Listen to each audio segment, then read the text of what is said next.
Buen día, licenciado y compañeros. Somos el grupo B2 y en esta oportunidad presentaremos la NIA 810, la cual establece los encargos para informar sobre estados financieros resumidos. Nuestro grupo es integrado por Claudia Pérez, Jacqueline Pérez, Marcos Maldonado, Sandra Mutsus, José Jiménez y su servidor José Chocó.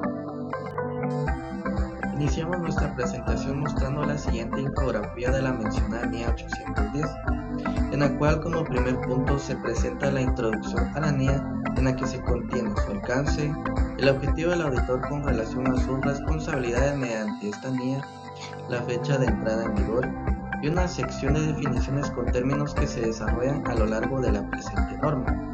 Posterior a ello, la NIA nos establece una serie de requerimientos necesarios para llevar a cabo el trabajo de auditoría. Así también, en el apartado anexos podemos visualizar el contenido de 5 ejemplos de informes de auditoría sobre estados financieros resumidos. Iniciando con el alcance de esta NIA, se establece aquellas responsabilidades que tiene el auditor en relación con un encargo para informar sobre unos estados financieros resumidos y que son derivados de estados financieros auditados por dicho auditor. Dentro de los objetivos tenemos el inciso A, determinar si es adecuado aceptar el encargo para informar sobre los estados financieros resumidos. B, formarse una opinión sobre los estados financieros resumidos basados en la evidencia de auditoría obtenido. Y C, expresar claramente dicha opinión en un informe por escrito. Dentro de sus definiciones tenemos los criterios aplicados por la dirección para la preparación de los estados financieros resumidos, los estados financieros auditados por el auditor de conformidad con la NIA y de los cuales derivan los estados financieros resumidos. Tenemos los estados financieros resumidos que son la información financiera histórica derivada de los estados financieros pero que contienen menos detalle que los estados financieros normales.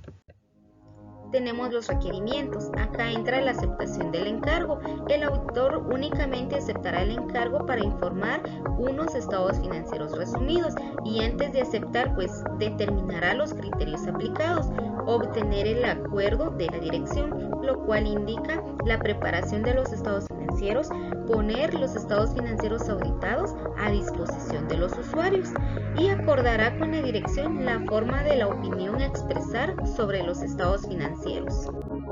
Tenemos la naturaleza de los procedimientos. El auditor evaluará si es necesario aplicar procedimientos adicionales para basar su opinión. Está evaluar estados financieros resumidos e identificar estados financieros auditados. Dar una descripción clara si los estados financieros resumidos no van acompañados de estados financieros auditados. Tomar en cuenta los criterios aplicados. Comparar estados financieros resumidos con estados financieros auditados. Prepararlos de acuerdo a los criterios, finalidad de los estados financieros y evaluar la disponibilidad de los estados financieros auditados para los usuarios.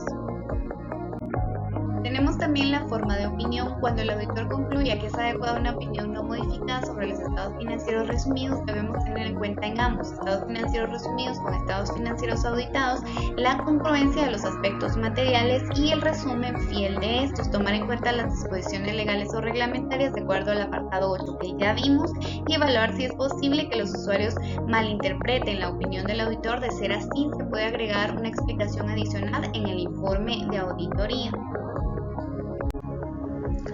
Momento de realización del trabajo y hechos posteriores a la fecha del informe de auditoría sobre los estados financieros auditados. Acá el informe de auditoría sobre esos estados financieros resumidos puede estar fechado con posterioridad a la fecha del informe de auditoría sobre los estados financieros auditados. Información en documentos que contienen estados financieros resumidos. Acá si el auditor identifica una incongruencia material, debe discutir la cuestión con la dirección y determinará si deben ser revisados los estados financieros resumidos. Informe de auditoría sobre estados financieros resumidos. Acá tenemos los elementos del informe de auditoría, como bien los conocemos, el título del auditor independiente, un destinatario, identificación de los estados financieros resumidos, la identificación de los estados financieros auditados, una descripción de la responsabilidad de la dirección, así como la responsabilidad del auditor, la firma del auditor, la dirección del auditor y la fecha del informe de auditoría.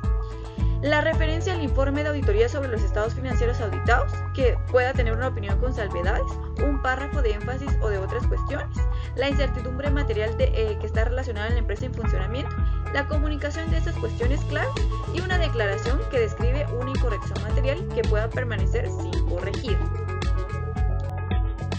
Restricción a la distribución, a la utilización o advertencia a los lectores sobre la base contable. Cuando esté restringida la distribución o el uso del informe de auditoría sobre estados financieros auditados, el auditor incluiría una restricción o una advertencia similar al informe de auditoría sobre los estados financieros resumidos. Información comparativa. Si los estados financieros auditados contienen información comparativa y los estados financieros resumidos no, el auditor determinará si dicha omisión es razonable teniendo en cuenta las circunstancias del encargo. Si los estados financieros auditados contienen información comparativa sobre la que informó otro auditor, el informe de auditoría sobre los estados financieros resumidos contendrán también las cuestiones que la NIA 710 requiere. Informe adicional no auditada presentada junto con los estados financieros resumidos. El auditor evaluará si cualquier información adicional no auditada que se presente junto con los estados financieros resumidos se distingue claramente de dichos estados financieros y asociación del auditor. El auditor solicitará a la dirección que incluya el informe de auditoría en el documento cuando se requiera. Acá tenemos un caso práctico de la NIA 810, en donde en su párrafo 16A nos establece que debe identificarse que es un informe de auditoría emitido por un auditor independiente. En la literal B nos establece que debemos determinar un destinatario. En la literal C se debe identificar los estados financieros resumidos y el título de cada uno de estos. En la literal D debe identificarse los estados financieros auditados y en la literal E nos establece que debe expresarse una opinión. La literal F nos establece que debemos hacer una declaración acerca de las diferencias entre los estados financieros resumidos y los estados financieros auditados y sus respectivos informes. Además, la literal G nos establece que cuando aplique se debe hacer una declaración según el párrafo 12. La literal H nos establece que debemos hacer referencia al informe de auditoría de estados financieros auditados, su fecha de emisión, además del fundamento de la opinión. Debemos describir la responsabilidad de la dirección, la responsabilidad del auditor, su firma, su dirección y la fecha del informe de auditoría. Muchas gracias por su atención.